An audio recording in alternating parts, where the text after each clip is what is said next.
Hi everyone, welcome back to the channel. In today's video, we are going to cover 5 email writing tips that can help you write stress-free, effective emails at work. Before we get started, if this is your first time in this channel, let me quickly introduce myself.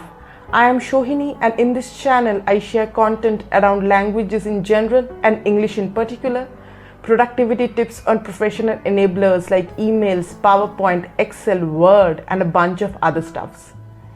Everything I do here is designed to help one to lead a good life. So while you are here, make sure to give this video a thumbs up on YouTube and subscribe to this channel.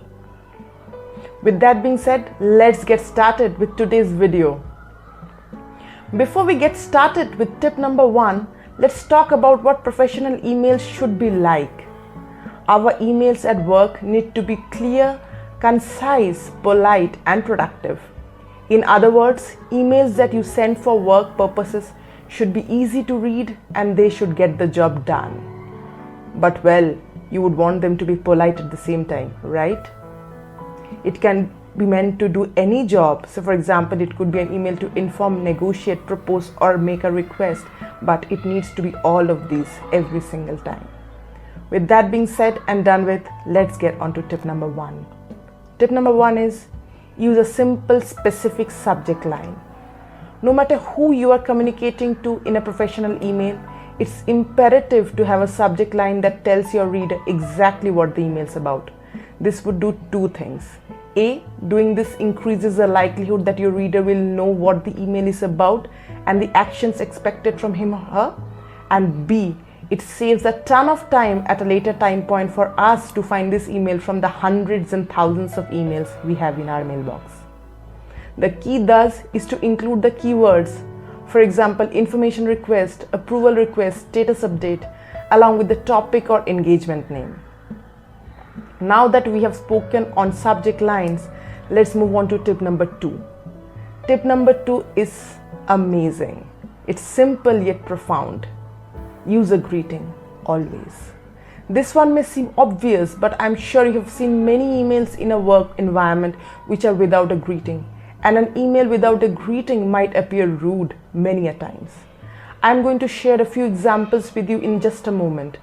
Of course, if one is communicating outside of work with co-workers you know well, friends or family, we can be far more casual and informal. We can even eliminate a greeting altogether. But in the workplace, when we are writing professional emails, always include a greeting. A hi, hello, or a dear, followed by the recipient's name. All of them work. Now let's move on to tip number 3.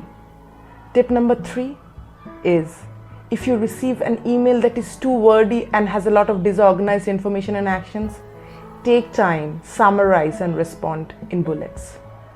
Take a few minutes, identify and group common themes from the email, and summarize the message in a few sentences before responding to that email. This would again do 2 things. A, it will help you to confirm your understanding of the email is correct, and B, it will help to get the job done, because hopefully once you have created those themes, the actions coming out of the email would be clearer, not just for you, but also for the sender and the other recipients of this email. With that being said, time for tip number 4. Tip number 4 again is simple and profound. Use a closing line, always. Just like you want to always include a greeting, you always want to include a closing line as well. Since without that, the end of the email may feel abrupt and at times slightly rude. Some common formal professional closings include regards, warm regards, best, or thanks. You could use take care, speak soon, or best wishes as well. That brings us to tip number 5, a tip that can be a game changer for a lot of us. Change undo send option to 30 seconds. When it comes to emailing at the workplace, we always catch our misses 10 to 15 seconds after the email is already sent. We have all been there, right? We send an email, we go to the sent mailbox folder to read it, and we realized that we missed a few things. So instead of the default 5 seconds undo send option that is there in most of the mailboxes, in most of the mobile apps for mails, we can use 30 seconds just to be sure. Please let me know in the comments below which one of these tips was your favorite, or perhaps which ones you have already been using all this while. Thanks for watching and keep coming back to this channel for more videos like this.